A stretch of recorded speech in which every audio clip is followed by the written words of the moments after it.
We need about 40,000, and we're roughly close to 34,000. So cutting back 5,000, and we're probably going to lose another close to 4,000 like last year.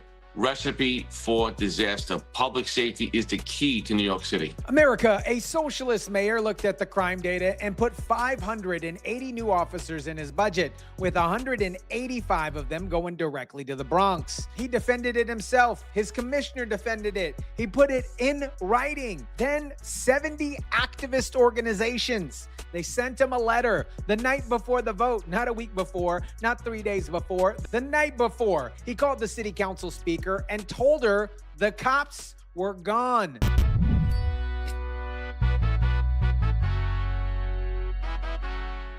Last month, Mayor Mamdani said he planned to add 580 police officers to the NYPD in order to staff a new Bronx Borough Command and to support added officer training. But in this week's final budget deal, the plan was scrapped. What is up, guys? Tyson, DeLaCruz here. Thank you so much for rocking with me.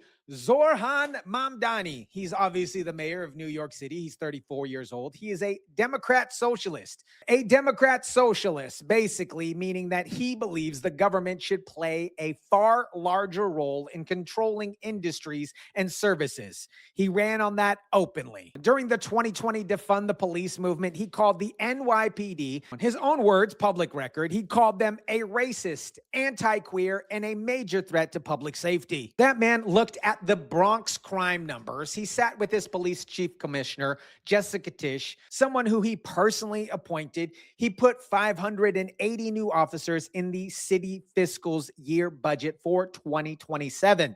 That was the spending plan for next year. 185 of those 580 were designated specifically to the Bronx, a new Bronx Borough Command, if you would, more patrol, more training capacity. He defended it himself, saying that the hires were needed to expand policing in the Bronx. His commissioner went before the city council and called the prior year the most aggressive NYPD hiring year on record. She said they were going to keep their foot on the gas. My friends, it is all documented with his name on it. The PBA is the Police Benevolent Association, the main union for the NYPD officers. Their president isn't predicting a future problem. He's describing their current situation, okay? The officers are pulling 12-hour shifts, World Cup shifts here. The PBA contract has been expired for nearly a year, and retirements have outpaced new recruits every single year since 2020. The department currently has 3.92 officers for every 1,000 residents. That is bananas. That is down from 5 per 1,000 in 2020.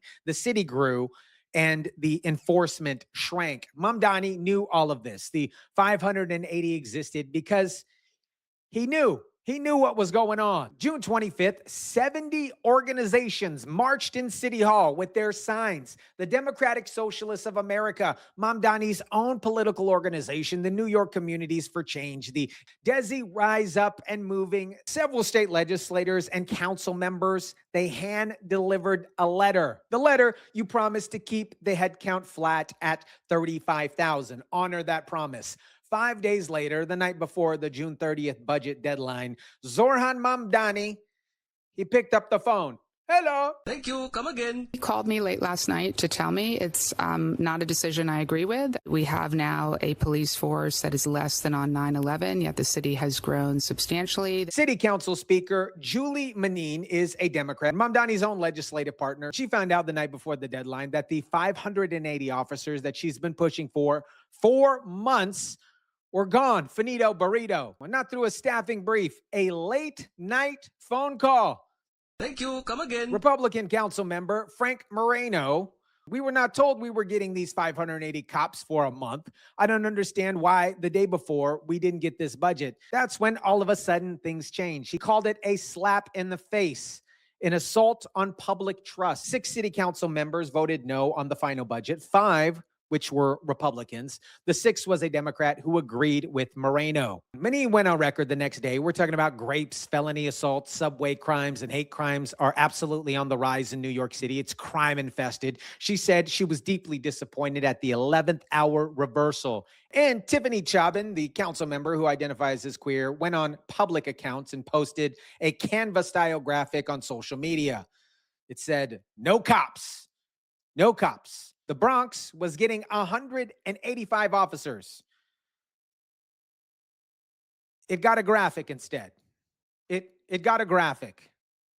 It got a graphic. And guys, here's the honest version before we go any further, because I'm not going to skip it. Crime in New York City is at a record low right now. But we know why that it's statistically or numerically or graphically at a record low, because there's not enough officers to report the crimes. And they've been fudging the numbers just a little bit.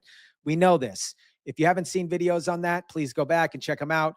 They say that it has the fewest shootings, okay, the fewest murders, which isn't a big milestone here. Mamdani's team is taking a quote unquote victory lap, and those numbers are quote unquote real. But Commissioner Tisch told the city council exactly what produced them. 4,000 new officers hired last year, the most aggressive NYPD hiring in the department's history. Those officers are on the street now. That is why they believe, okay, that the numbers looked so good. Mamdani's budget cuts off what follows them.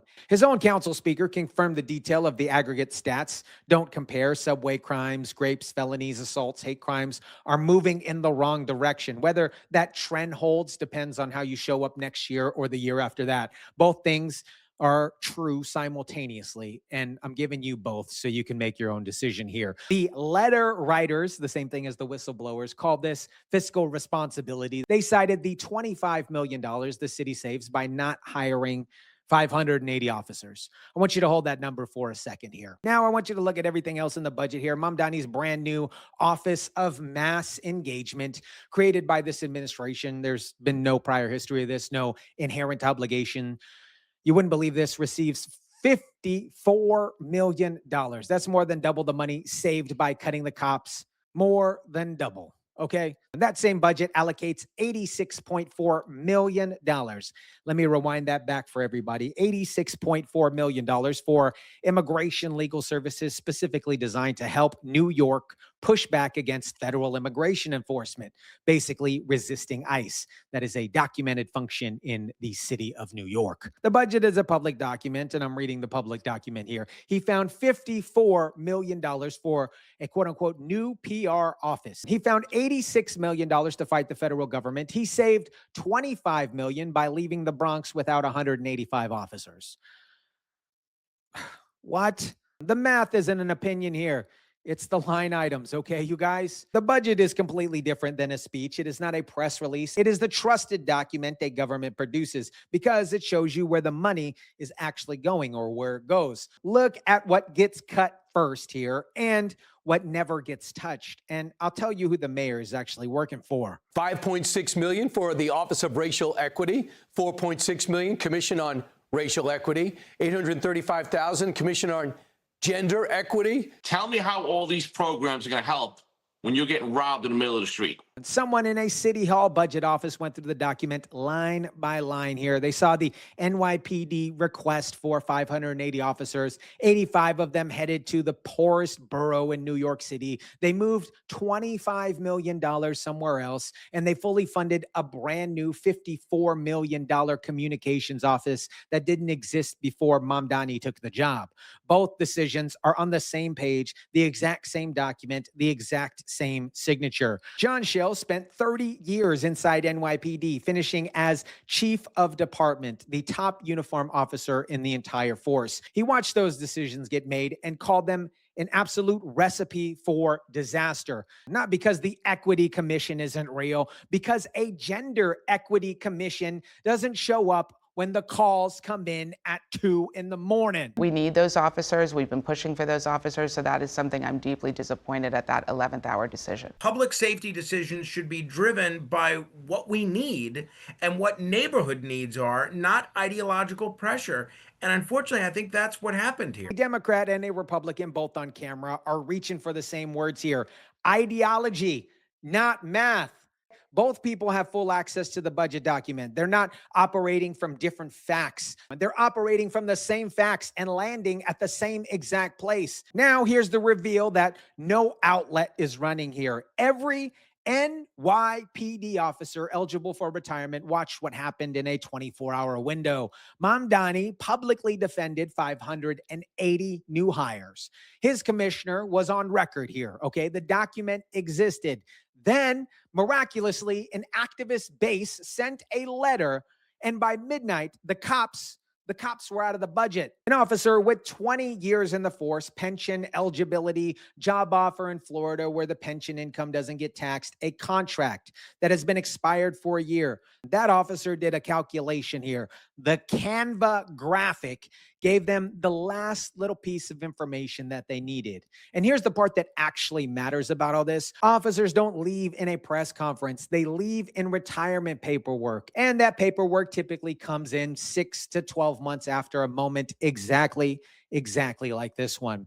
A Canva graphic, you guys. No new cops. That graphic is the celebration. It was also a signal, and the people most likely to act have badge numbers, and they're officers in New York City, not social media followers. Tiffany Caban posted the graphic at 35,000 headcount, the number that she's protecting. The NYPD will not answer it in quiet math of who turns in their gun and who doesn't. America, he said the Bronx needed new officers. His commissioner said the Bronx needed new officers. His own city council speaker said the Bronx, they needed new officers. A Republican and a Democrat absolutely confirmed this. Ideology pressure, not fiscal math. This is New York right now, you guys. The budget saved $25 million by cutting cops, funded $54 million for a PR office, and found $86 million to resist federal enforcement. 70 groups sent a letter. He folded like a lawn chair at midnight. His allies posted a graphic. The Bronx got 2 words on that template. The officers deciding whether to stay.